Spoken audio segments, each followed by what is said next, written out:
tinha uns 7, 8 anos mais ou menos, eu assisti A Fantástica Fábrica de Chocolate. É um daqueles filmes mágicos que encantam a gente e nos levam a um mundo cheio de possibilidades. Willy Wonka, um personagem que me encantava e me assustava ao mesmo tempo naquela época, disse algo que eu nunca mais esqueci. Todas as coisas nessa vida começaram com um sonho. Então, agarre-se ao seu.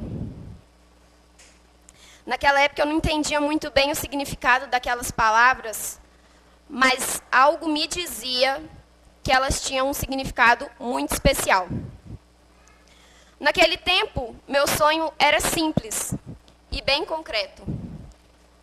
Uma bicicleta roxa, sem rodinha. Eu pedia para os meus pais todos os dias, me agarrando àquele sonho com toda a força que uma criança tem. E um dia, no Natal, o Papai Noel me trouxe a tão sonhada bicicleta roxa. Neste momento, eu aprendi uma das lições mais valiosas do mundo. Se agarrar a um sonho e acreditar verdadeiramente é o que torna possível. Mas eu fui crescendo e os meus sonhos cresceram comigo. Aqueles sonhos de infância foram sendo substituídos por outros, mais distantes e, de certa forma, mais complexos. Eu passei a desejar coisas que não cabiam mais em caixa de presentes. E coisas que, infelizmente, o Papai Noel não trazia mais. Mas foi aí que eu aprendi também que os sonhos, eles não são algo que a gente pode ver ou tocar. Eles se tornam uma visão, uma ideia que brilha dentro da gente e que, aos poucos, vai dando forma ao nosso caminho. Eu fui crescendo, mais ou menos, na verdade, e me tornando uma pessoa muito sonhadora. Cursar direito, estudar em um país diferente, pular de asa deltas, fazer trabalho voluntário em um dos meus aniversários, mais precisamente o de 24 anos. Enfim, eu precisaria de mais uns 18 minutos para falar para vocês os meus maiores sonhos. E é sobre isso que eu vim dizer aqui hoje. Sonhos. Por que vale a pena sonhar? Por que sonhar tanto? E o principal, por que acreditar nas suas realizações? Eu acho que eu obtive essa resposta através de uma conversa com uma pessoa que nem é tanto do meu vínculo social, essas conversas que a gente tem no dia a dia, mas que me viu falando sobre os meus sonhos com um brilho nos olhos, como eu devo estar falando aqui. E me perguntou com aquele toque de ironia e sarcasmo: como você tem tanta certeza? Aquela pergunta me marcou porque eu, sempre cheia de respostas, conhecida por muita gente como falante e tagarela, naquele momento fiquei sem palavras. Mas depois eu descobri que a resposta era simples. Eu não tenho certeza. Mas eu acredito que a gente quase nunca precise dela. O que deve nos mover é a coragem de sonhar alto. A coragem de olhar para o futuro e nos ver vivendo tudo aquilo que sempre sonhamos, fazendo com que as incertezas sejam apenas um detalhe. E, Bianca, de onde vem essa coragem? Eu acredito muito que essa minha coragem de sonhar venha da minha juventude. Essa época que a gente acredita e arrisca e se agarra a cada ideia como se fosse a mais importante do mundo.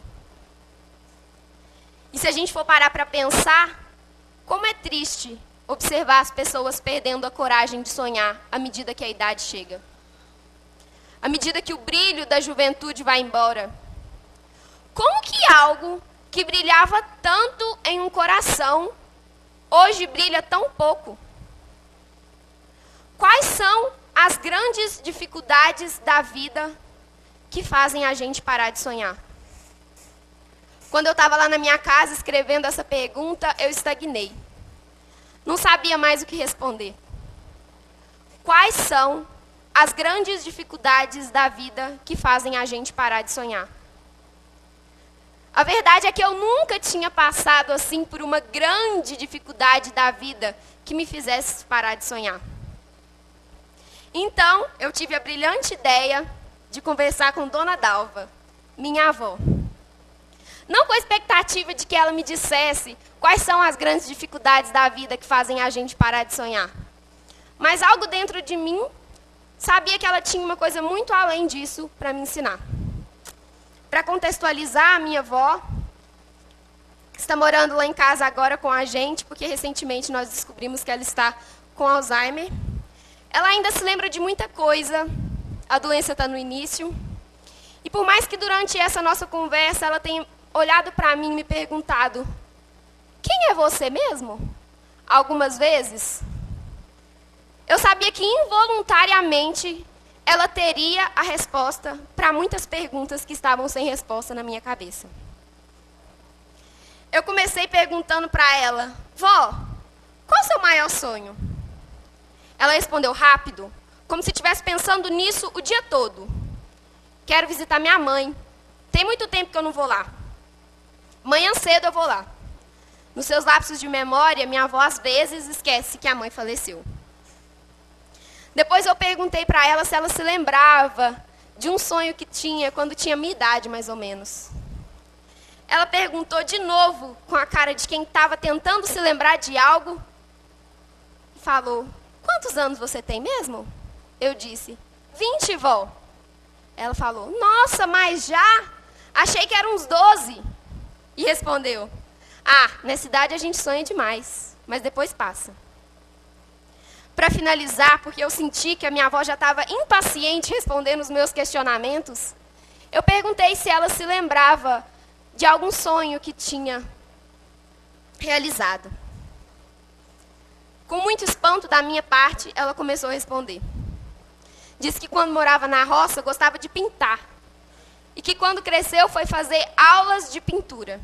Porque quando morava na roça não tinha dinheiro para pagar. Nessa hora eu tive uma lembrança confortante das vezes que a minha avó, quando estava lúcida, pintava panos de prato para os integrantes da família. Eu penso que ela deve ter se sentido muito feliz e realizada com cada um dos panos de prato que ela pintou para presentear alguém. Depois ela ainda me disse, depois dessa conversa das pinturas, ela me contou que sonhava também em se casar com meu avô, que já faleceu, que no dia do casamento estava muito feliz, que estava realizando um sonho. Depois ela parou, como se estivesse tentando lembrar de algo pela terceira vez, e me perguntou: como você chama mesmo? Foi nesse momento que eu aprendi que a minha avó, mesmo precisando repetidas vezes se lembrar os nomes dos seus netos, ainda se lembra das suas maiores realizações. Ela ainda se lembra com brilho nos olhos de todos os seus sonhos realizados, mesmo quando o tempo e a doença tentam apagar tudo. E de forma conveniente ou não, dependendo da perspectiva, ela não se lembra do que não deu certo. Ela não se lembra dos sonhos que não realizou. Ela não se apega a isso, nem tem relevância. E é assim que tem que ser. Quando eu perguntei para minha avó se ela se lembrava dos seus sonhos quando tinha minha idade, ela não se lembrou. Talvez porque com 85 anos, ela estivesse pensando em algo que não realizou, e isso não tem mais importância. Agora, quando eu perguntei para ela quais os sonhos ela realizou, ela se lembra. Não com aquela riqueza de detalhes, mas com uma nostalgia profunda de quem está feliz por ter realizado os seus maiores sonhos. Ou seja, no fim, a gente não leva o peso das frustrações, mas a alegria das realizações. São essas as memórias que carregamos. No fim da vida, eu espero, como a minha avó, me lembrar dos dias em que eu disse sim para tudo que o meu coração desejava. Eu espero, como a minha avó, me lembrar dos dias que eu corri atrás dos meus sonhos com coragem. E a vocês? A vocês eu desejo coragem para realizar os maiores sonhos de vocês. Não os mais fáceis, não os mais práticos, mas o maior. Aqueles que fazem os seus olhos brilharem. Porque no final da vida, é disso que a gente vai se lembrar. As nossas melhores memórias serão do dia que realizamos os nossos maiores sonhos. Então, que vocês acreditem no sonho de vocês com coragem, como a Bianca acreditou que um dia poderia ganhar uma bicicleta roxa, e como a minha avó um dia acreditou que poderia fazer aulas de pintura. Obrigada.